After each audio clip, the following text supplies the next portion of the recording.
Good evening, everyone. Welcome to the Calgary Real Estate Wealth Investment Forum.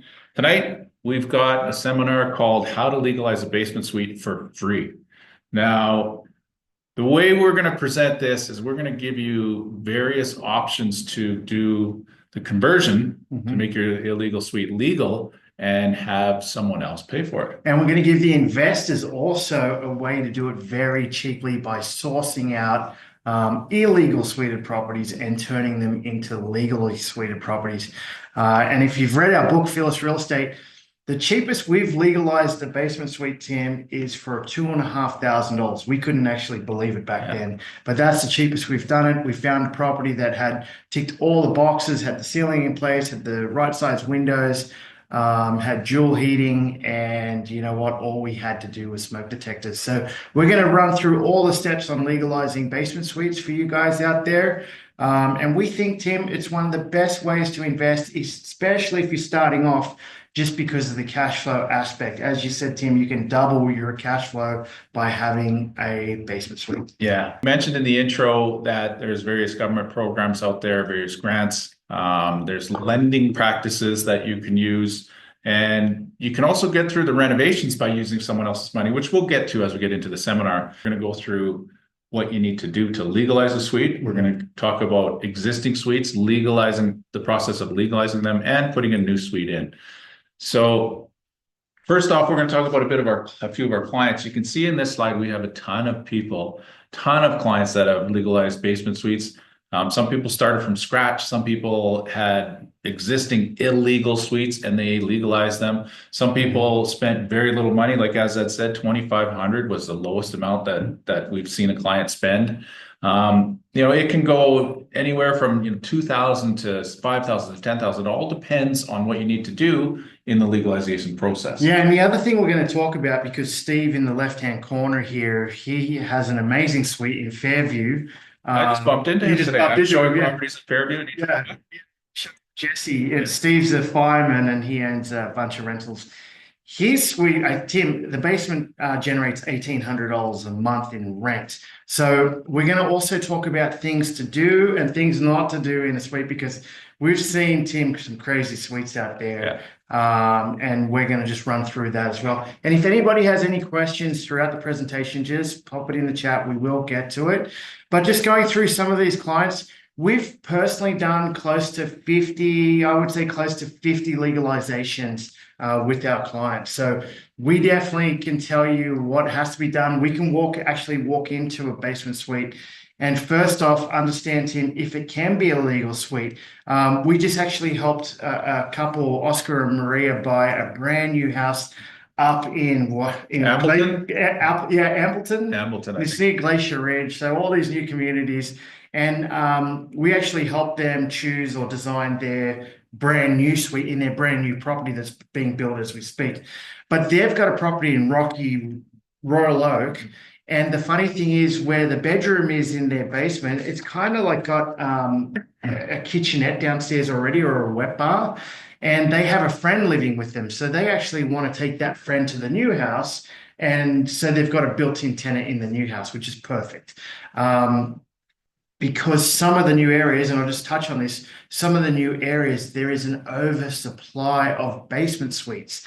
An area like Belmont right now, which is in the southwest, behind, what's the horse jumping place, Tim?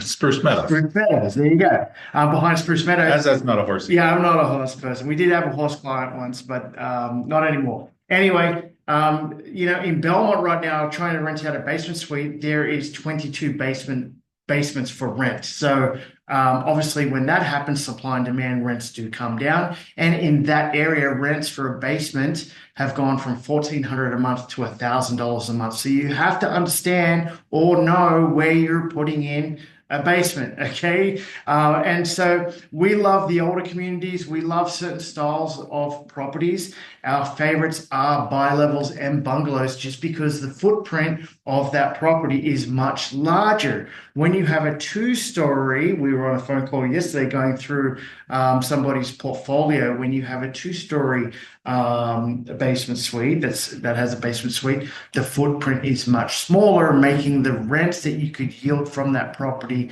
a lot less. Yeah. Now, certain split level homes work. It all depends where the door to the third level goes out to the backyard or the side yard. They're very, very site specific. So if you're going to legalize a split level home, by all means, talk to us and we'll go out and check it out and see if you can be done, within reason. So you don't have to dig down into the foundation and put a stairwell in there. Yeah, and there's a couple of young kids at the bottom of this slide here. They got half duplexes. The funny thing about basement suites in half duplexes, they rent for the same amount, roughly. So they rent for the same amount, I mean, as a detached home. So a half duplex these days is around the 600 range. And so you can buy cheaper, legalize it. And the best thing about a half duplex, which we love, is that potentially you can buy the other half, making it a fourplex. So don't be afraid if you're just starting off, if you're a newbie to this and you want to start house hacking. House hacking is the fellow on the left-hand top corner, Connor, one of my favorites. He moved into a property, moved into the basement, rented out upstairs, and the upstairs rents covered all of his costs. So he made enough money to save up for his second property and now has gone on to legalize another property. So now he's got 4 doors, and it would be no time till he has 6 doors. So is it possible? We always hear this, Tim, that the market is tough to get into. We always say if there's a will, there's a way. We help our clients find that way. If it's co-signing with parents, buying with friends, borrowing money, we find a way to help you get there. We've even helped people use their RSPs that are sitting there. I know Daniel with the 2 bottles of wine, 2 Wolf Blasters in his hand. He has 2 bottles because he had a joint venture partner on this property in Thorncliffe. And so the other bottle was for his partner. But Daniel actually came to us. They were using RSPs for the down payment, and he was using a friend. So it was a joint venture using RSPs, so none of their money really, well, none of their actual cash, and they went ahead and legalized the basement suite. So there's many, many different ways to do it. And there's little tricks as well. You can see Daniel standing here outside the Calgary, what would you say that sign is? Permit sign, Tim? Yep. And Tim and I are going through 3 basement suites as we speak right now. And we know all about these signs and how you have to proceed with the city. And one really good tip we could tell you is that if there's minor work to do in the property, like drywalling in a furnace room, and we're going to get through all of these things that has to be done shortly, but one tip we can definitely tell you is to get in there and do the work, okay, before you get the city in. Because once you get the city in, you have to wait for the permit process, which could take 6 to 8 to 9 weeks. So we need to stress that. You can go in, get the work done, the work is completed. And Tim, should you have tenants in the property or not? We're going to talk about that a little later. That's 6 of one, half dozen the other. Now, another thing we want to point out about these clients here is they're not all just, young single guys that have just a drive to go live in a basement and fix up the property. We've got some older couples that, like Fraser down here and Lisa, they're pilots. They're pilots, and Fraser's retired, but they still legalized the basement suite that they bought in a house in Southwood. Here's Daniel, you were talking about. He's not a spring chicken either. He's roughly our age. So he legalized the basement suite. So no matter what age group you're in, it can be done. And of course, the older you get, the more resources you have. You're going to use more of your, you're going to have to pay for more of the renovation than do more of it yourself. But we just want to point out that we have clients of every age doing this. Yeah. And all sorts of jobs. We have single mothers pulling this sort of stuff off, which I love, and all different backgrounds. And you know what?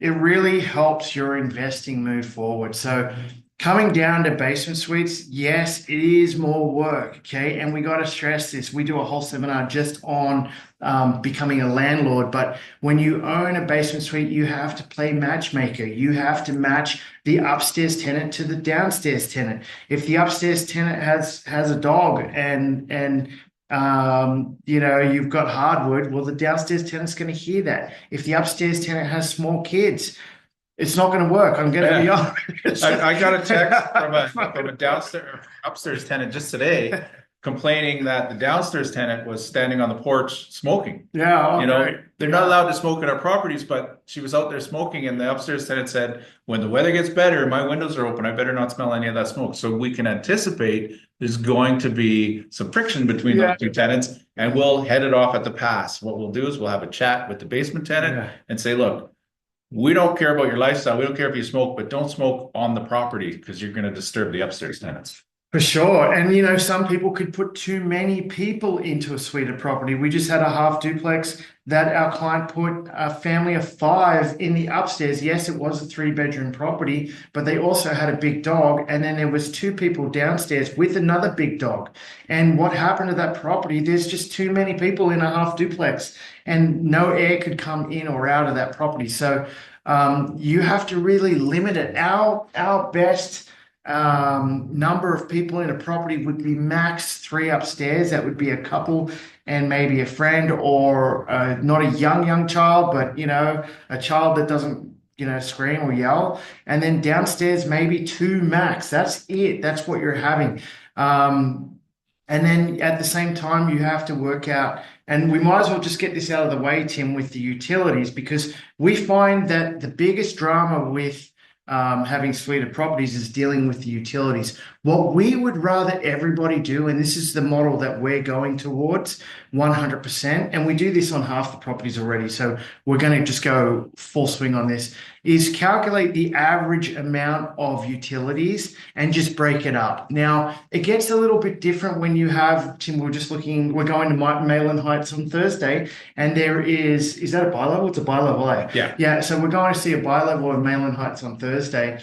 And when you have a bi-level like that, it's usually equal living space from downstairs to upstairs. So then the utilities can be split 50-50. The general rule is 60-40. On a 2-story home, which like in the newer communities, a 2-story home should be 30-70. Okay. So what we would like to do is take an average of the utilities for the month. We know on average it should be around $450. We call it $500, right? Yeah. You can even give money back at the end of the year. Call it $500, and you split that accordingly to whatever percentage you're at, and you charge that on top of the rent. So it just comes out every month. And you could show them every year here, or you could show them at the end of the year. Yeah. This is what the bills were. I'm actually out of pocket.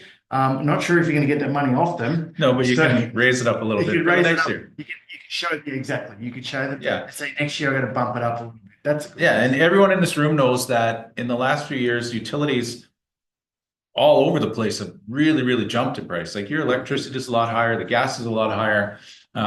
There's recycling fees, there's black bin fees, all that stuff adds to the utility costs.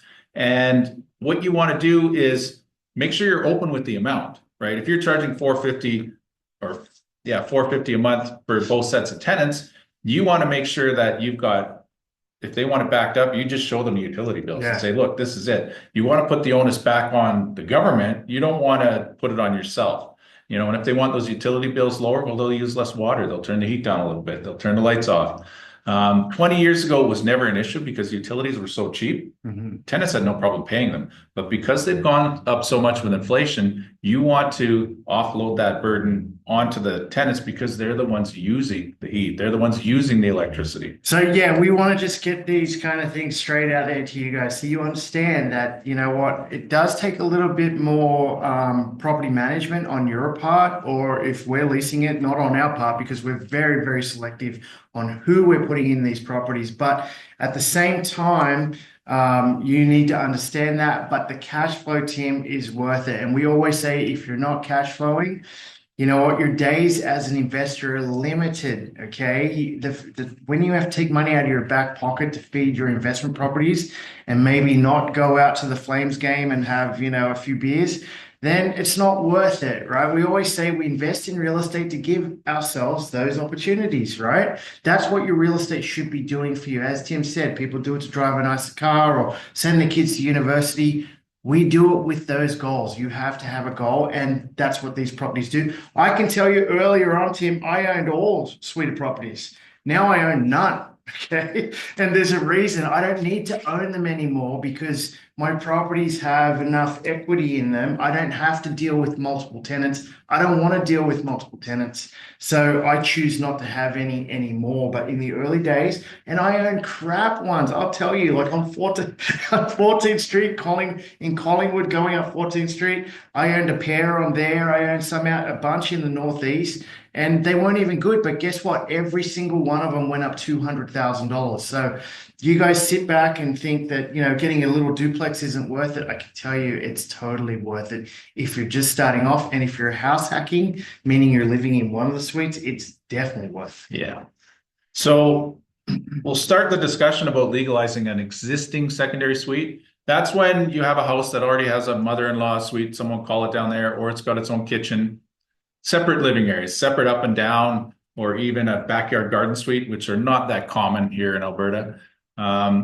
There are incentives to legalize that suite. Now, a secondary suite has to be separate, so you can't have the staircase in the middle. And some of these houses that have a basement kitchen, they're for multi-generational families. Maybe grandma lives down in the basement, she does her own cooking. They have to be separate, and they have to have been in the house prior to 2018. Yeah.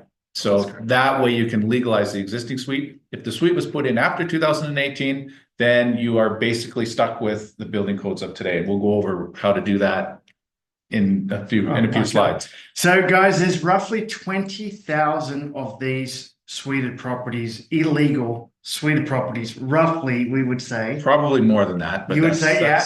Okay, that's a good estimate. So a little more than 20,000, okay, 20,000 illegal suites out there, and our job is to turn them legal one suite at a time.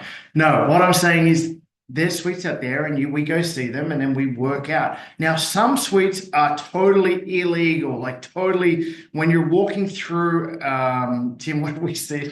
We've seen kitchens built into the furnace room. Yeah. So here's the furnace, here's the hot water tank, here's the stove, here's the fridge. Yeah, that's illegal. That's a no-no. We've also seen like the electrical panel in the bathroom beside the shower. That is a massive no-no.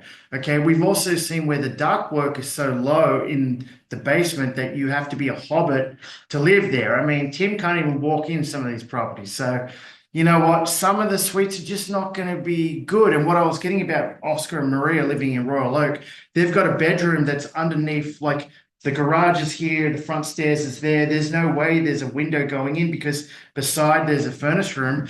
So they actually have to move, they have to turn the bedroom into a living area, right? And then put the bedroom somewhere else in their suite to make it a legal suite. So there's some alterations that have to be done. And then does it make sense? Like at the end of the day, some properties, to be honest, they just can't be suited, especially. And we'll just get this out of the way quickly, especially if the staircase is in the middle of the home. If the staircase is in the middle of the home, it makes it very hard for an entry point. If we're putting a staircase going all the way down to the bottom of the basement, that costs around $14,000. On the outside. On the outside. Building a concrete staircase down. Concrete foundation. We'll show you slides of it later. Yeah, so if the entry isn't there, ideally you want it there, right? And sometimes we're lucky enough that it's a walkout. You might have, as Tim was saying, a split level, and on one of the levels there is sliding doors. So then you can turn that into a front door too. So there's different ways you can legalize. But getting back to having an existing suite, that is the cheapest way to make money from real estate and force appreciation. When you force appreciation on a suite by renovating it, you can increase the value from $60,000 to $80,000 on that particular property. And as we said, the cheapest we've ever done it is $2,500, and we've maxed out at $60,000, $70,000 value after that. Generally, Tim, when we see these properties, if the kitchen is in place, we just did Auburn Bay. Yeah, so it's usually less than 10 grand. Yeah, it's less than $10,000 to put in. We could tell you, Auburn Bay, Cheyenne put in a couple of doors, fire-rated doors. He put in smoke detectors. He had to drywall the whole furnace room and a few other little modifications, and it was under $10,000. And that property, I could tell you, it's in Auburn Bay. It's a bungalow. It's walking distance to the hospital. It has air conditioning. It has lake access. The value on that property, we bought it for 610, spent $10,000 on it. It's probably close to $700,000. Tim, within a 6 month period, he's made that money. Yeah. So can it be done in this market? We're doing it. Okay, so we want to stress that. Okay, the next slide is about the permit process. As I'd mentioned that already, you want to make sure that you do the majority of the work before you go and apply for that permit. With an existing suite, so that when the inspector goes in, he'll say, well, we're gonna pull the permit. You have to wait before you do any work. Mm-hmm. Then you can do it after, you get your permit. So it's key to do that, but the permits are necessary if you want to get that sticker. Yeah, so just for clarification for you guys, you can do the work, right? We were just saying that we'll just take the Auburn Bay property that we just completed. The hinges went on today, actually. So basically with this property, we bought it for our client. We leased it. We were the leasing agents. We leased out the upstairs and the downstairs straight away, knowing that we had to do work. Okay.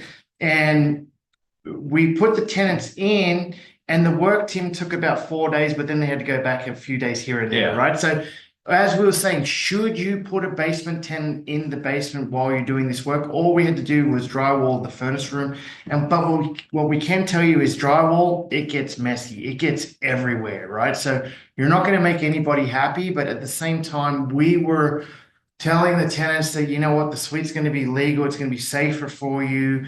And they worked with us on this project. It took a little bit longer because we had to work around the tenants' schedules, but you know what? Having a tenant there, maybe looking back at it, if we couldn't schedule the workers straight away, but if we could schedule the workers straight away, which we're doing in Ogden next month. Yeah, when they take possession. So we're doing another legally suited property in Ogden. We bought it, and we're going to rent out the upstairs straight away, put the washer and dryer upstairs, and then rent it out. And then we're going to just work on the downstairs, and no one will be there.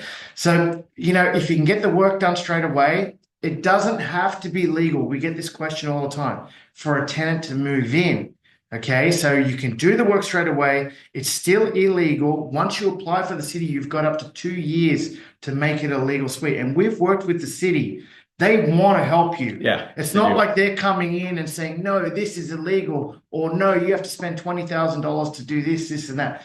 They're there to help you. They want this, right? So times have changed. Like Tim and I, we used to work with clients that had illegal suites, and the inspectors used to come around. It wasn't us doing it, so if the city hears this, but we heard of clients pulling out stoves, right? Pull the whole kitchen Pull out. the whole kitchen out, put it in the garage. The inspectors would come in and say, yeah, there's no suite there, right? And then they put it back in. Put it back in. And so we never did it. We didn't do it. But never recommend We'd that. never recommend it. But we knew people that did it. But we knew people that did it. And back then, that was the Wild Wild West, Tim. Yeah. That's how it happened. That's what was happening. And so why would that happen? Why would someone have to do that? We can tell you. First, it's either the tenants don't get along. That's why you got to play matchmaker, right? Or it's the neighbors. Okay. And the neighbors will complain for one or two reasons. First one is parking. Okay. Never buy a suite property in a cul-de-sac. Just don't do it. Okay, just don't do it. Unless it's a pilot or a reverse pilot, and you've got massive parking in the back. Yeah. So that they can put 5 or 6 cars back there. Yeah. So parking is one. Once you take someone's parking, Tim and I have been showing houses, and we've parked in front of our houses. Someone's come out and said that's we're like, well, we're on the street, right? So there's people out there that if you park in front of their house, they're going to be upset. So could you imagine if you live there and there's 6 cars out of a suite? So limit how many cars people have. But the parking is the one thing. And then the other thing is if the tenants get along too well. So what we're saying is don't match make too well, right? Because if the tenants get along, guess what they're doing? They're partying, right? And then the neighbors complain, and then the city shuts you down, and then boom. And so we're not in those days anymore, Tim. We're actually on the reverse. We're helping people legalize They're suites. But yes, so getting back to it, do the work first if you can, and then put tenants in, and then away you go, and you've got 2 years to legalize. But once that process starts, it's quick. You can legalize, Tim, in 8 weeks to 9 weeks. We do have one question. How much should it cost or capital need to build second bed, 2-bed, kitchen, basement, all in nowadays? Okay, great question. I'm just going to quickly answer it. So if it's from scratch, which sometimes, Tim, we were looking, you went to see it today. We went to see a property today where'd you go? Fairview. And you guys can go online. How much did it come on? 650, I think. 620. We estimated the reno to be 65,000 on that one because the basement was such a disaster that we would rather start from scratch. Yeah. So we emailed our client that when you go from 620, it just came on the market today, right? So you're not getting it, yesterday. So you're not getting it any cheaper. You're paying roughly around list or 610. And then you have 65. Our sweet spot when we're buying suite properties or where we want to be is around the 650 range. As soon as you go over 650, I mean, you could go to 670, right? We know interest rates are dropping, but you could go to 670, but we would rather you have a buffer. Don't go over 650. Once you go over 650, you're not cash flowing. Okay, the numbers do not work. So we knew with that property, 65 plus 620, you're way over, right? You don't, I mean, if the property is exceptional and it's in a blue chip area, we would go high, right? We would tell our client, just suck it up for 3 years, right? Carry it as a loss, especially if the portfolio, we have investors that have other properties, and if they're cash flowing and can carry a blue chip property like that in a good community that you could build on that lot one day, maybe. Okay, depending on the finances of that investor. We get this question all the time. What should I be buying? Well, it depends on your position, right? If you're starting off and you're growing, well, you should put as little money down as possible. Move into it, put 5% down, right? And then work from there. Buy a half duplex. But if you're got lots of money in a portfolio of real estate, well, you're in a different position. So we want to stress that. Yeah. So building code requirements, we're going to go over this fairly quickly. You can read the slide if you want. That's the City of Calgary's building code considerations for egress windows. That's when, if the window's too small, you've got to cut the concrete out, put a proper sized window in, put a proper sized, I'm at a loss for words now. Window well. Put a proper sized window well in there. And what happens is if you're not to the exact measurements that the city requires. I was in with a building inspector in a basement suite the other day, and he was doing the final inspection. He pulled out his measuring tape and he measured that window to make sure that it was the right size. And if it was too small, guess what? We would have to do it all over again. So make sure when you're putting it in there, you're going to the exact specifications that the city requires. Those egress windows are built for safety. The tenants have to, if they have to get out, if there's an emergency for something, they need to get out if they can't make it out the door. So that is one of the most important things. Yeah, that is the next thing is smoke and fire protection. One thing on your windows, Tim, because we've seen it the other day. They'll do the windows, but then they won't do the window well. Yes. So the window well, go back. Yeah. The window well has to be, I don't know what the measurements are, but like you can't just do the window there. You see these big window wells, right? Yeah. We see these window wells the window, they did the window, but they didn't do anything else. Yeah. So sometimes why I want to tell you that is sometimes these windows are on the side of the house where the driveway is. And you cannot extend the window well. I was in one yesterday on Sunday night. I took Marco on Sunday night and his family to see a place in Southwood, in Southwood. And funny enough, you can go online. I think it's on there for 600. Came on for 600,000. And that property there, it needs a garage in the back, but it's so narrow between the house, the driveway's on the side of the house, and the windows are on that driveway. So you cannot extend those window wells. You can't. And if you do, you're not getting a car back there. So it's impossible. Once again, you'd have to transform that whole basement, right? So then that doesn't make it feasible. So the windows are key. And one other thing, I did have a photo of Tim. We've seen some crazy windows. There's windows that can open upwards. They can open sideways. Like we've seen these windows. There's crazy windows out there. I don't know what you call those windows. Okay, the next thing is smoke and fire protection. Basically, your smoke detectors have to be interconnected from the upstairs suite to the downstairs suite. Now, that's just common sense. If a fire, the smoke detector sets off in the basement, You want all the smoke detectors around the house to go off so that it alerts the people upstairs that even though there's nothing wrong in their unit, downstairs may have a problem and everybody's aware of it in the house. Now, the smoke and fire protection also extends to the drywall has to be fire rated in the ceiling, and the whole furnace room has to be drywall. So the ceiling, the walls, I mean, if you're against the side of the house and it's a concrete wall, that's fine. That doesn't have to be drywall, but the rest of it has to be all smoke sealed so that if something happens with the furnace, the upstairs tenants won't be compromised. Yeah, now I want to stress this on this point because it really ticks Tim and myself off sometimes. When you go see brand new renovated suites and they don't legalize it, and while they're doing it, it would have just taken Tim, it would have just been maybe $7,000 to $10,000 to make it legal, if that. The reason why it ticks us off, if it's illegal, and we know now that the kitchen just went in and we cannot prove that the kitchen was there before 2018, we now have to rip down that ceiling, right, and put a fire rated ceiling in place of it. And Put a secondary heat source. Put a secondary heat source. So then you're doing HVAC as well. This is roughly a 23 to 33,000 because this is what we run into all the time. So we see beautiful renovated properties and we're like, yeah, we'll take it, but it's now going to cost us, right, to legalize this thing. So really, and the renovators, they don't do it because they do. We've told you guys on our tips of the week, watch out for those quick flippers because those quick flippers, we've seen some shady stuff out there. So first off, you got to watch out for the quality. Second, you got to see, how hard is it to turn this now into a legal suite? And sometimes we look at it and we're already paying a premium for the renovations, and then now we got to turn around and make it legal. It's not worth it. Yeah. Okay, so keep that in mind when you see those properties. Okay, the next thing is the exterior stairways. We talked about that a bit. All I'm going to talk about on this slide is they have to be covered. So if your door is at the bottom of a stairway on the outside of a house, it has to have some sort of rain cover. And it doesn't have to be anything fancy, but that's what the city requires is that exit has to be covered. For whatever reason, it's a safety thing as well. You don't want snow piling up down there in the well down there. That has to be done. Heating and ventilation. For pre-existing suites, that's pre-2018, you can go with one furnace for the whole house.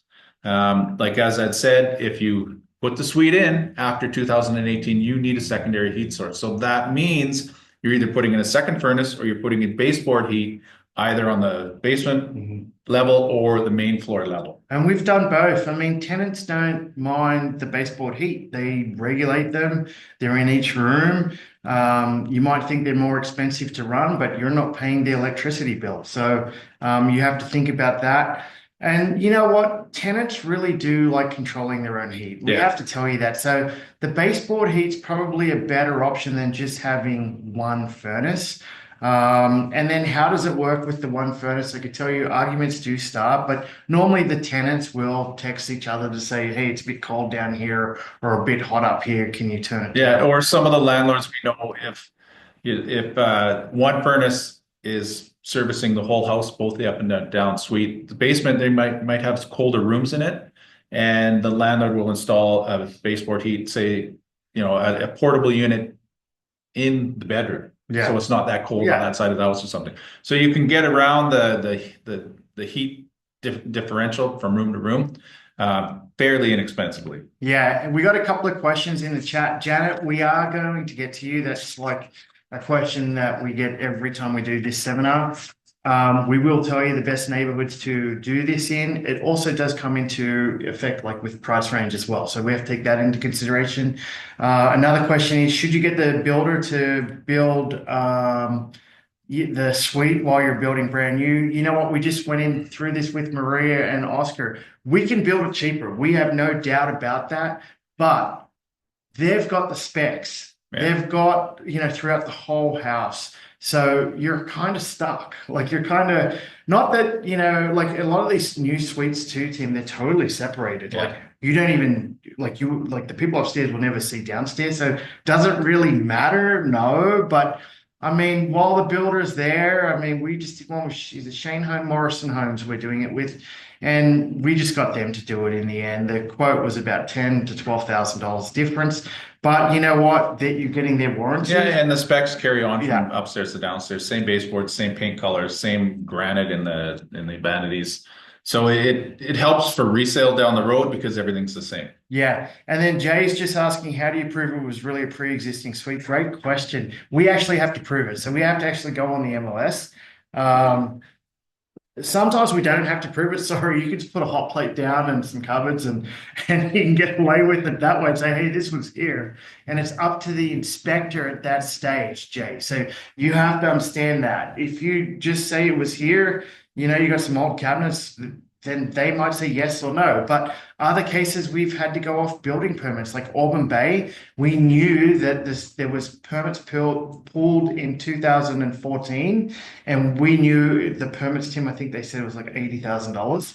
So $80,000 permit, we knew the kitchen was in there already. So you know, we could prove it. Other ways we prove it is we go on the MLS, we look at previous listings, and we show that the kitchen was there. Or you can talk to the previous owner and see if they can provide a lease from back in the day.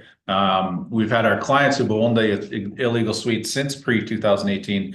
They've had leases from back before then, so that you can use those as evidence that, yeah, the suite was here at that time. So you don't have to go with the new specs. Any other questions, just put them in the chat. We will get to them. And Janet, we will tell you the best communities to do this in. Okay, when you do add a new secondary suite, a new one, you have to go to today's building requirements. And the Alberta Building Code changes from year to year to year. So, you know, it could become more costly as they add more rules to the code. They have minimum heights for the doors. You can see they can't have these little doors that we see in some houses where there's ductwork right above that door frame. So the door has to be smaller, right?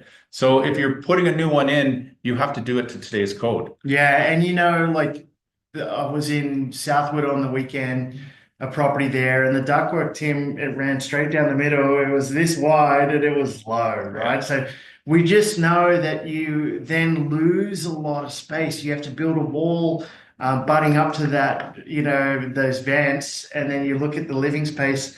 You have to look at that to see if it's feasible, because some of the ductwork, it's too, you know, they do replace them and they do put thinner ones in, but you want a good height. That's why we love bi-levels. You cannot beat a suited bi-level because the bi-level, the ceiling is high. You're already getting 8 feet and throughout the whole, and then the windows are already big, so it doesn't feel like you're in a basement. And when it's that good, you know what, you can charge premium rents. We actually had one in Mayland Heights, a half duplex, that it was a basement, but it was above grade. How do you explain that to me? It was on a hill, right? It was on a hill, so the basement was a walkout at the front.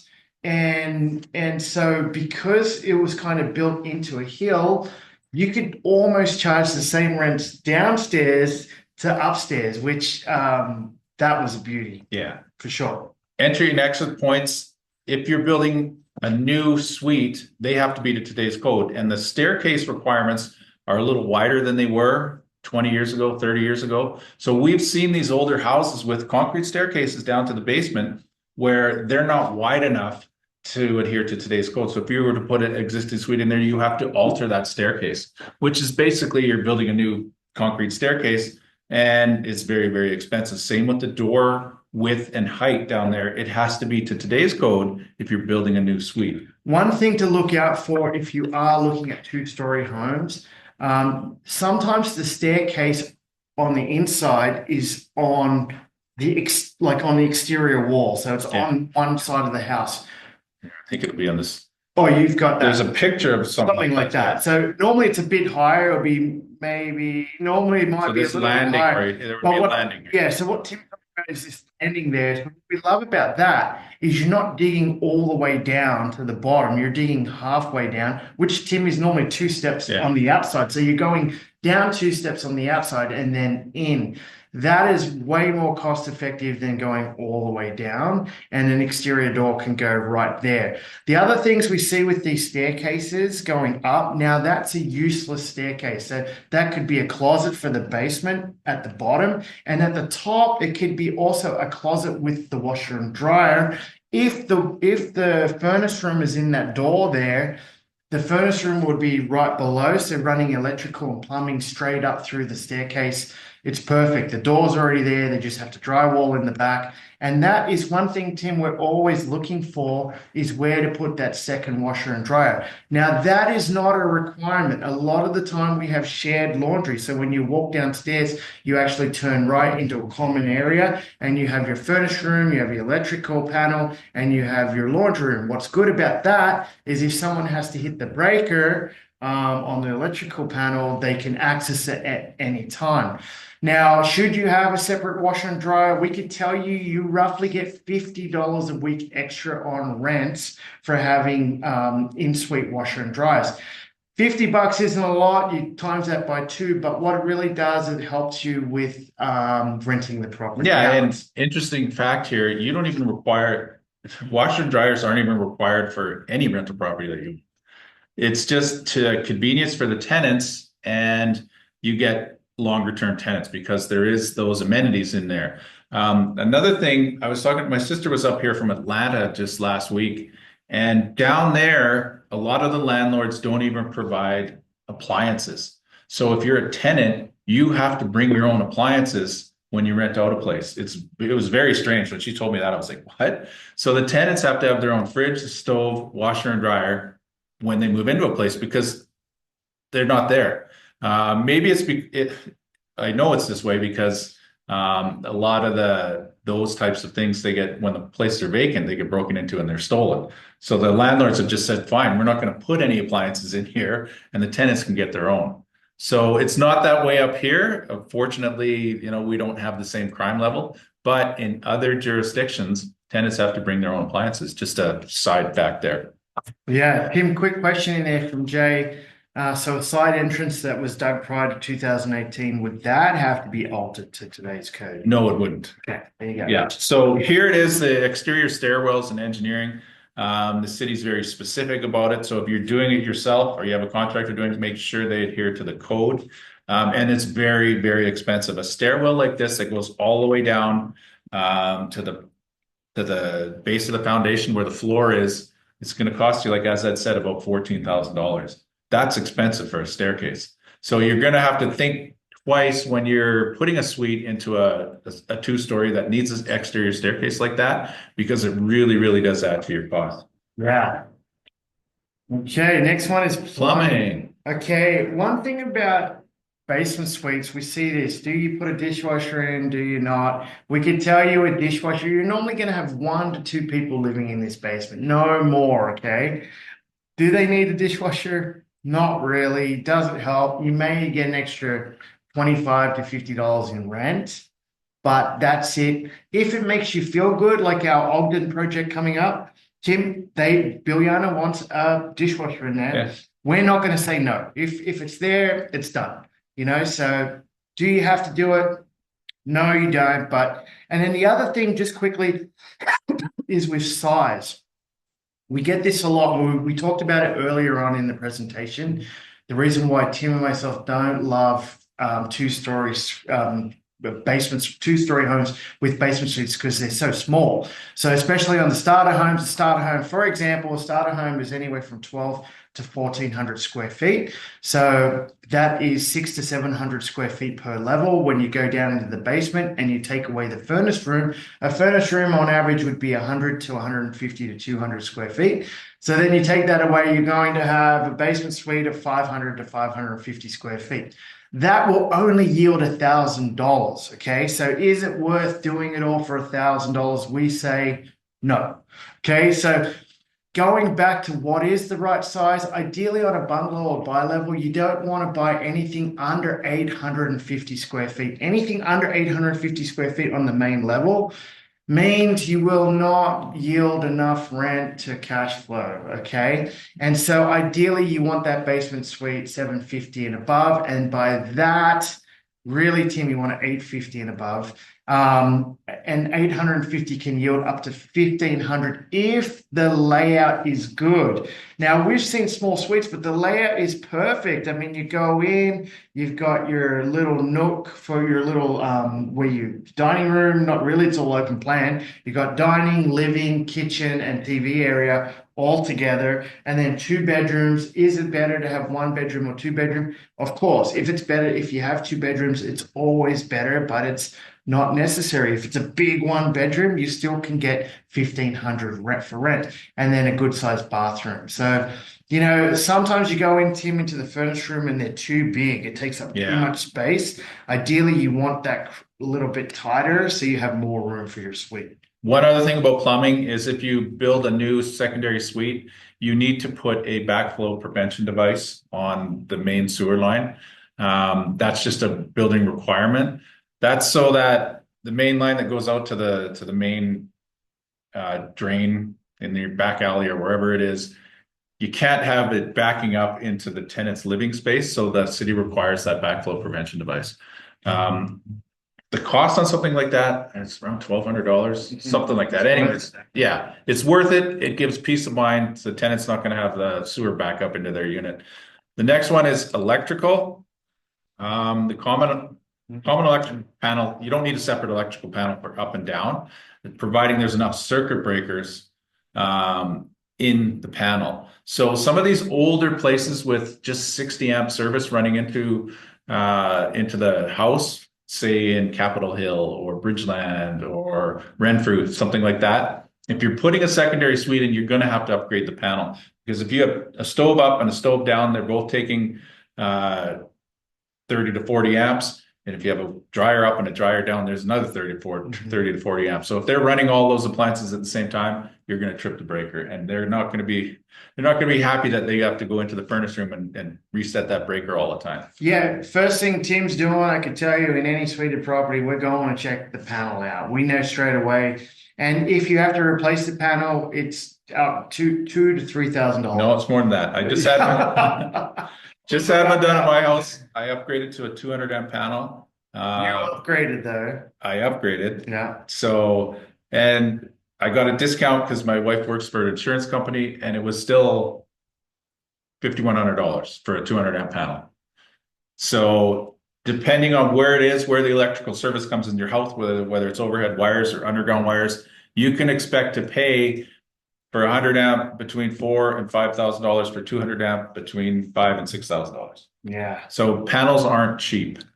Yeah, and just I know there's a permit question here on the entry point there, but they do permit electrical work after the fact too. So I've seen them go in there and do that. It is just another fee and a process that they do.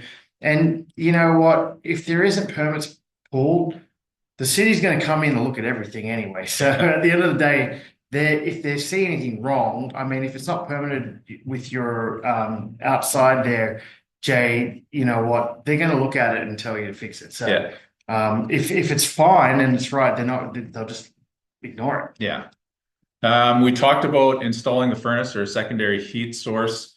For new suites, you have to have separate heat sources for up and down. For existing pre-2018 suites, you can use the same furnace.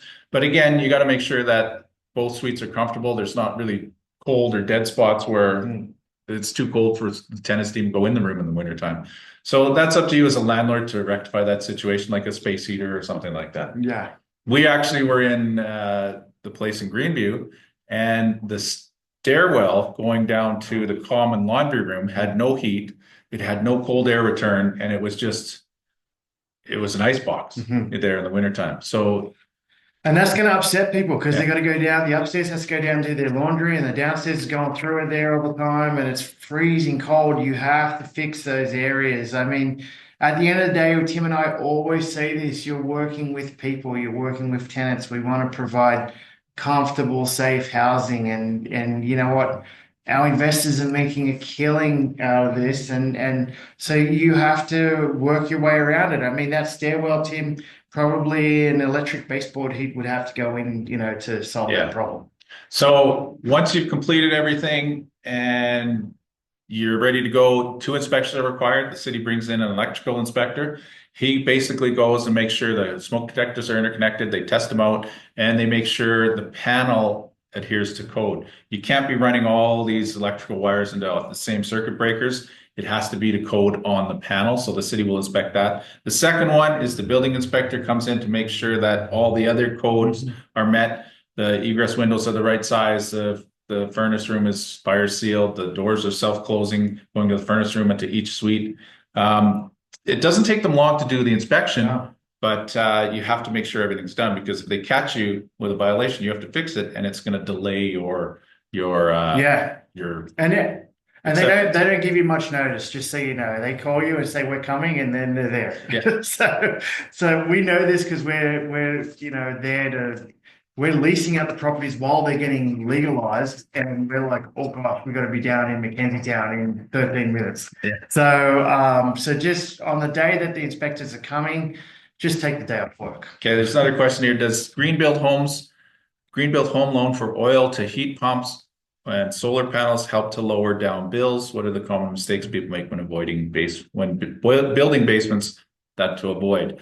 What our opinion about heat pumps and solar panels and all that, if they're existing on the house when you buy it, Yeah, great. yeah. But you got to remember the tenants are paying the utility bills. Mhm. So if you have an older furnace that's in great working condition, you just keep using it. You don't Yeah, want to add any extra costs because yeah. that's going to affect your bottom line. Yeah, I mean, the house we just bought in Ogden comes with solar panels. I mean, it's awesome. We'll attract A-grade tenants because of it. But to put it in, how much is that? Our research on heat pumps, they don't work. They don't work all the time. So I don't know. It's like people always ask us, should you build, a carriage suite over a garage, meaning a suite over a garage? I don't know. These days, it costs minimum 200,000 for a double car garage suited property, or a triple car garage suited property, 300,000. So 300,000 to get $1,500 rent. It takes a long time to get Yeah. that investment back. I mean, if you've got the equity in your property and you're not using your own money, but at that stage, I would rather just go buy another property, go buy 3 properties with that money. Yeah. Like that's what I personally would do. But I mean, a lot of people these days, Tim, we say this, multi-generational families are living together because it's so expensive. I mean, putting a suite in, and if parents or something are moving in, maybe it makes sense. Yeah, so everybody's different. I mean, these kind of questions that you're asking, it comes down to the individual preference. As investors, there's only one name of the game as investing in real estate, and that's using as little money as you can to buy as much real estate as you can. And whatever you have to do, if you have to buy a property, add value, refinance that money back out, and then go again, then so be it. That's what you got to do. If you're going to spend all that money on a suite to make $1,500, man, I can show you way more ways to make money, right? So it's up to you. We're here to help. And when we work with our clients, we don't just go buy you rental properties. We ask you what you want. Okay. We had a client in late last year, Alex, who came to us, followed us, online, came to the sessions like you guys are doing, ended up buying $1 million rental property. Why did he do that? Because one day he's going to turn it into his own property, right? And it just made sense to buy it now because building costs are going to go up. And you know what? Is he cash flowing it? No. But if he bought it in 3-5 years' time, Tim, he's probably going to pay 400 grand more. So everybody's at a different stage, and you have to understand what your plan is and have a plan. First of all, where Tim and I got stuck in the early days, we went out, we bought as many houses as we could. We weren't cash flowing on some of them. The market turned, and we got caught out. Okay, is it great? You know what? It's better having a plan, having a goal, going one step We'll at just a call it time. a learning experience. Yeah. And then the other built-in question in there is there mistakes people do make? Yes, they do. They can overkill it on a basement suite. We've seen Oh, nice. oh, These basement suites are so nice. yeah. They shouldn't be in a basement. Yeah, we've seen, and then the nicest basement suite we've ever seen, it wasn't even a legal basement suite. We couldn't even believe it. We asked the guy, said, did you make it legal? He said, no, I didn't. We're like, oh no. This guy had like a beautiful fireplace with granite all around the fireplace, and then granite on the kitchen countertops, high-end appliances, big island, like a huge island, right? And we're like, wow, like this thing's amazing. Built-in entertainment, like TV above the fireplace and everything. I mean, he could have rented that out. It was just in Acadia, right? He could Yeah. have rented it out. I think he was getting 1,700 a month rent on it. For me, he probably overspent by 30,000 on that. Is he getting his return? He's making $300 extra a month on a 30,000 plus on top of what a reno would cost. I mean, that's what that guy, he lived upstairs, right, Tim? Yeah. And that's what made him happy. So each to their own. No, you should be spending as minimum as possible. You should be putting in IKEA kitchens. I mean, we've got cabinet makers now that are just as good, better than IKEA for just as good prices. Do you have to put quartz in? No, you don't have to. No. As we said, do you have to put a dishwasher in? It's a bit of a wow factor for tenants. And does the kitchen have to be big? We look at some of these kitchens, we're like, holy smoke. No, they would rather more living space, people living Yeah, there. you got to remember there's only one or two people down there. Yeah. They don't need this big chef's kitchen with a double door fridge and stuff like Yeah. that. Yeah. Just standard fridge, standard stove, standard sink. That's all they need. Yeah, and the layout is key. You don't want to kind of be walking through, we've seen it. You're kind of walking through your furnace room to go to the bathroom. Like, like if that's the case, unfortunately, you got to knock down some walls. Okay. So the layout is the most important thing. You don't want to be going through a furnace room to go to the washroom every night when you're going there. Okay. Okay, so how do you do this for free? Yes. Well, the number one thing people are using these days is the secondary suite incentive program. That provides up to $10,000 in government grants when you're legalizing a suite. Now, to us, that's $10,000 in free money if you're legalizing a suite. There's certain things, maximums that you can go in to spend on things, but if the city is providing a grant like this and you're legalizing a suite, take advantage of it. Yeah. Take advantage of it for what you're doing. Because it is basically free money to help you build the suite. And if you combine it with purchase plus improvements, even if you go to $20,000, you're going to have $10,000 in grants, and the other 10 is going to be covered by the purchase plus improvements. So it's a no-brainer. You're not putting up any of your own money for this, right? That's when you get it for free. Yeah, for sure. Just take advantage. Like, okay, so the city wants to give you $10,000. You can get the rest from the bank, okay, and your value of the property is going to go up $60,000 to $80,000. This to us as an investor is an absolute no-brainer at all. That's why we've started our Crew Property Services legalizing basement suites. We're actually helping our clients. We've got 3 on the go right now. As we said, we've done close to 50 of these basement suites with our clients over the years. We're doing it, we're revving this up just because it is the best way to make money from real estate right now. It's free money to make even more money. Tim, no brainer. So here's the actual portions of the grant that you can get. You only get a portion of the money for what you're going to do. So you're not going to get 10 grand if you only put in egress windows. If you put in egress windows, you can get $1,500 back. If the smoke type area, $4,000. The separate HVAC there, $6,000. Well, to build or to put in a new furnace and have all the ductwork done, if they're going to pay you $6,000 for it, you better be taking advantage of that. You put it in. Then you're not going to go to baseboard heat. You're going to put. That's why Dennis put we just did one up in Marlborough, and Dennis put in a brand new furnace. There's a video on our YouTube channel that we actually go in the furnace room and show you what Dennis did into that suite. And honestly, he bought. We could tell you the numbers. He bought for 540,000. He put a suite in for 60,000. So he's in for 600,000. And Tim, the property's worth close to 700,000 right now. So, and that's in Marlborough. Okay, so can it be done? It can definitely be done, and you can take advantage of this as well. Yes, and there's all kinds of other ways to take advantage of it. Home Depot has an interest-free credit card that you don't even have to pay anything back for 6 months. You can do that to pay for your renos. And then, when you get your purchase plus improvement money back, you pay off that credit card. There's many ways to combine all of these things. You do whatever you can because you're an investor and you want to limit the amount of money you're paying. Yeah, what we love to do, if you are buying an illegal suite of property, you can hold off. You can buy an illegal suite of property, hold off, hold that property for 3 years, refinance it after the 3 year term, so there is no penalty to break that mortgage, refinance that money out, put it towards a suite. That money will be covered by the rents you're now accumulating for that suite, and you're doing it for free again. You're using that property to make even more money. So there's multiple ways, as Tim said, you can do it. Yeah. Okay, there we go. How to double down on your cash flow.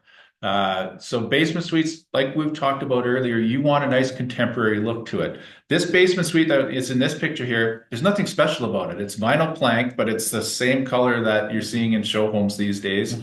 There is a kitchen island in there. You don't have to put one in there. The kitchen has some modern subway tile that everyone's putting in their houses these days.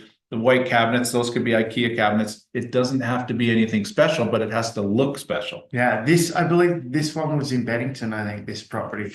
But yeah, I mean, you just go to IKEA and look at their little kitchens that they got set up there, and you do exactly that. And you don't have to spend a lot of money.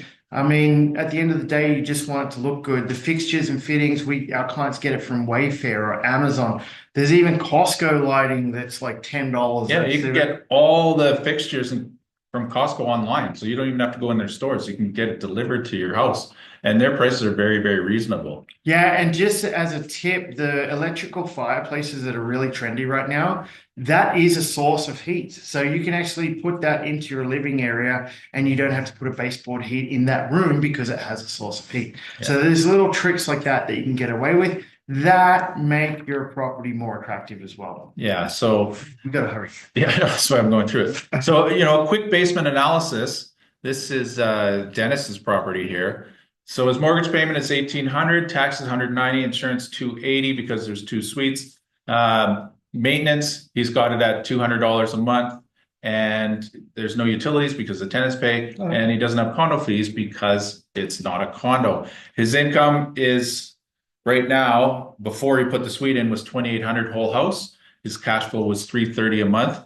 Putting in the basement suite, if you went 1,900 up and 1,250 down, that's 3,150 a month. So he was making $680 a month cash flow. He doubled his cash flow basically by putting in that suite. Yeah, and that, supports, as we're saying, the refinance funds, or if you're using a line of credit, it supports that to, if you are using those funds. If not, you're using cash, it's all cash in your pocket. So that's how you double. I know we had a question on neighborhoods. We love going in a city. I think it was Janet that was asking, anywhere within 20 minutes of downtown. We are not investing in the Southeast corridor where Forest Heights is. I'm sorry. Unless our clients are super experienced, we're not putting anyone in there. There's problems there that are not going to go away. We're just going to be honest. I know other investors, we watch what they do online and stuff, and they got no problem throwing their clients in there. It's all speculation, and if you get caught out, you're done. Yeah, okay? What the number one thing we hear is, oh, look, it's so close to downtown. These, there's big lots. They're going to double in value. They're going to triple in value.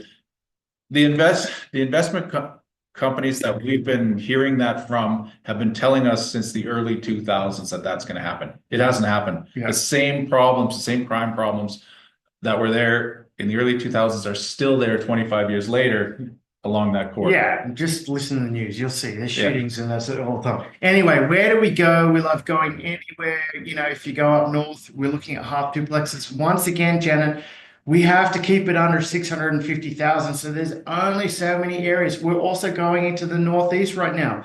There's pockets up there near the hospital, near the C train that are terrific, like Whitehorn or parts of Marlborough. Dennis's property right here on the screen, that's Marlborough Park. Yeah, Marlborough Park. So anywhere along that C train line going north, I guess, it's great if you can get in there for the 600, 650 range. You just got to make sure that you're not buying one of those quick flippers properties, because the renovations up there, something's going on. Something got into the water you could just see through the renovations. So you got to really pick and choose. I would rather go with Tim, one of the original owners in Whitehorn or something that looked after their properties. That's what we bought for Dennis. Dennis bought a property that was from original owner. We could tell how well it was looked after. There was no surprises. If you're coming north, unfortunately, you have to go into, not unfortunately, but you'd have to go into Huntington Hills or you'd have to go into Bennington. The only thing with Bennington is that it has different lot sizes, different types of housing. So you really have to look at what street you're on. Once again, the parking becomes an issue in Bennington because some of the streets are really crammed.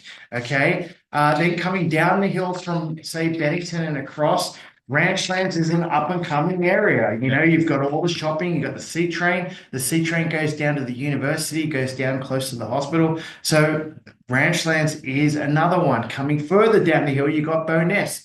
Bowness is awesome. We bought so many properties in Bowness in the last few years. Now it's getting pricey. Yeah, the reason Bowness is getting pricey, it always had that stigma on it, but people are still attracted to it. They're buying up properties to live there, and as rental properties, it's so close to downtown and it's so close to everything on the northwest side there. The hospitals, the Children's Hospital, the Foothills Hospital, SAIT, the University of Calgary, Market Mall, it's close to everything. That's why Bowness is really, really increasing in demand.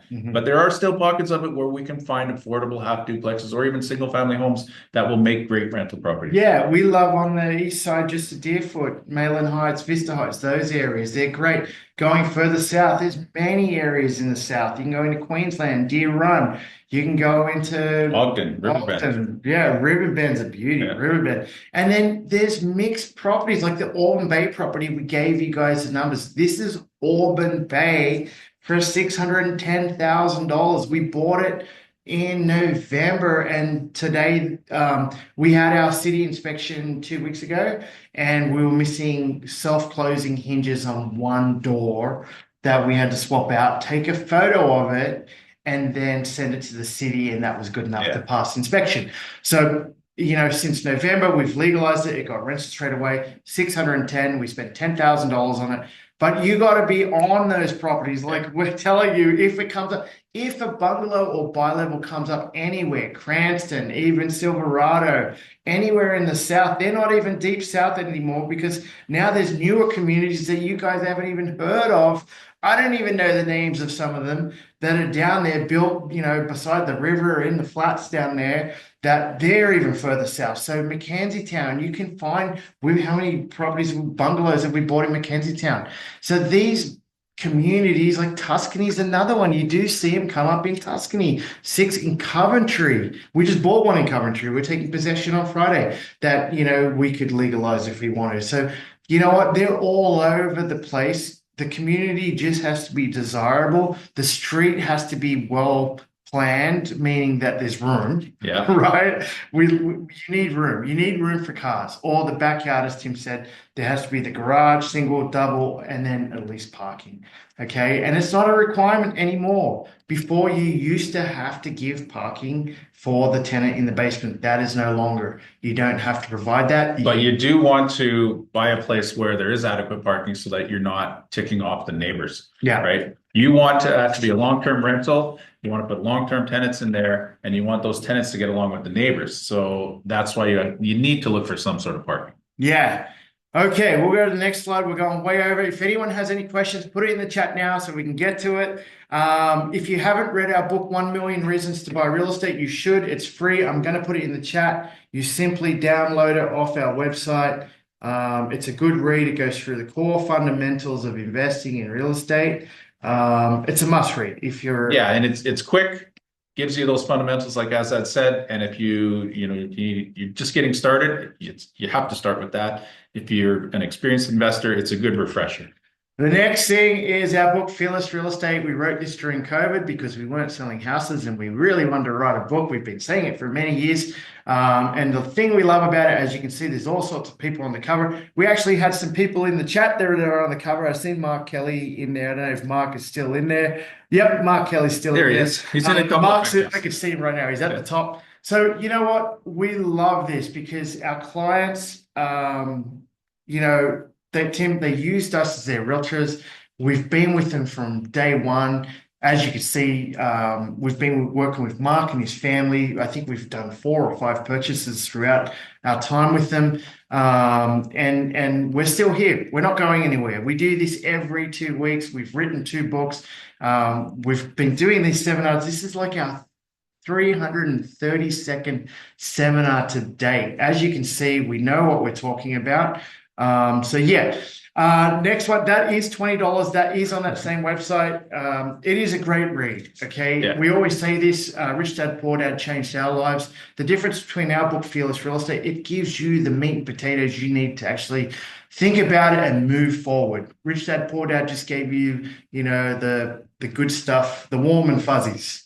Okay, the next thing is our Calgary Real Estate Wealth membership. It's $97 a month. The best thing about this is if you do have the $97 a month membership, it does also include property services for one door. Yeah, so it actually gives you property leasing services. So we look after your property and you get all of the mentorship as well. So there's over 100 hours of content. We go through every topic there is and you take our spin on it. So if you like tonight, we tell you, how hard it is to go and do this, or how easy it is, or how to do joint ventures, or how to raise capital, how to ask people for money to invest in real estate. It's really not that hard. We actually show you how to put together a prospectus and talk to people and get them involved and get them excited and then go and buy properties. That's how Tim and I bought most of our properties, is with other people. We're still doing it today. And if you feel like you need to partner with somebody, we're here to help as well. Yeah, we do that for our clients.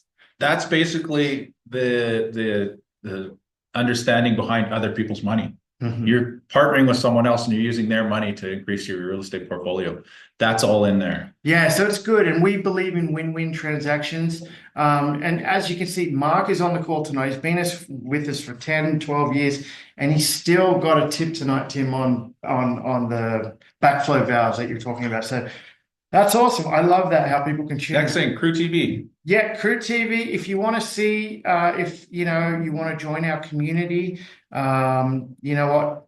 Go to our YouTube channel. You can see wonderful interviews from real people. They're doing it. They're making a killing, these guys. And you know what? It's not timing the market. It's time in the market. We always say that. And it's getting started and having the right team around you. And we're applying to be part of that team. Yeah, and all these people in these videos can attest to that. And we have tons of interviews with them. We've got tons of property tours. Everything you need to know is right there, and it's for free on our Crew TV channel. Yes. So someone's asking, do you know any contractor or company that helps with existing basement legalization? So we actually have our contractors. So all you simply have to do is reach out. Our contact details are coming up. We simply give you a quote. We go through with our contractors, look at what has to be done. And to be honest with you, we would love to do that. So just reach out. Yeah. Okay. So where do you go from here? If you're interested, if you're new and you're interested in working with us, just reach out. We'll sit you down for an initial meeting, plot out a real estate investment plan, where you want to go, what your goals are, and we'll get you started investing in real estate right now. If you're experienced pro like Mark Kelly, yeah. Well, yeah. You can come on in and just have a chat. Yeah, for sure. So we'll be doing this in 2 weeks' time. It's a great seminar in 2 weeks. It's all about which type of investment property is best for you. We always get this. Is it condos? Is it townhouses? Is it duplexes? Is it detached homes? We're going to go through the pros and cons of each one, so you can see what you would want to invest in. And guys, if you do think you had fun tonight, please go to work tomorrow and tell your friends about us. As we said, we're trying to change the culture around investing in real estate, making it real, no nonsense. We obviously love what we do, and we would love to work with you guys and a whole bunch more. Yeah, thanks for joining us. I know we went a little over time. Sorry about that, but we had a ton of information, and we hope to see you guys in a couple weeks for the next seminar. Good night.